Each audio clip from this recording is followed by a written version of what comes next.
Саламатсыздар ма балалар? Сынып бүгін сабаққа дайын. Барлығымыз қатысып отырмыз ба? Иә. Жақсы. Балалар, бүгінгі жаңа сабағымыз біздің сақ патшайымы Томирис. Сіздер сақтар туралы көптеген мәлімет танысыздар. Сақтар неше топқа бөлінеді? Айшат? Тихохауда, Хаумаварга, Парадария. Жақсы. Бүгін сіздерді мен 3 топқа бөліп отырмын. Тихохауда, Парадария және Хаумаварга. Әр топ белсенділік танытады деген ойдан бүгінгі сабаққа. Енді бүгінгі сабақты бастамас бұрын бейнероликке назар аударайық. Менің есімім Тұмар. Мен өз заманымда Массагет сақтарының билеушісі болған едім. Гректер атымды Томирис деп солай тарихта қалдым. Тағдырымнан көптеген қиыншылықтардан өттім. Күйеуімнен жесір болып қалғанда менің халқыма қиын күндер келеді.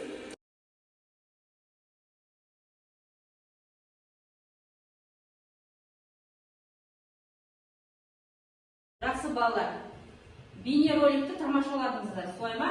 Қандай оқиға желісі баяндалған?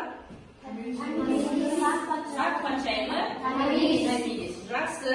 Енді келесі біздің әдісіміз сұрақ менен, жауап сенен деген әдісі.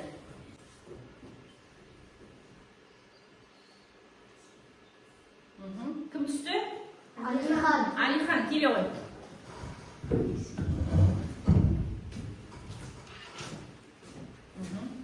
Сұрағын оқи ғой дауыстап. Томирис айын болса да жаудан шаудың шапқыншылар қорыққан жоқ деп кім жазған? Жазған кім келді? Жауабы? Ерегеу. Дұрыс па балалар? Иә. Томиристің ерлігін сипаттайтын 3 сөз айт. Ер жүрек, батыл, жаудан қорықпайды, және де қайсар.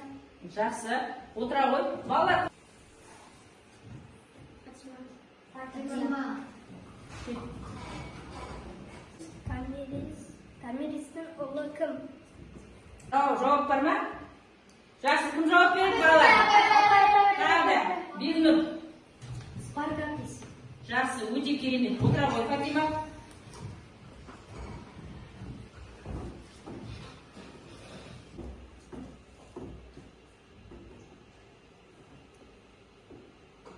Кел, Айшат. Соңғы сұрақ. Сақтардың қарсы патшасы кеге қарсы күресін бастаған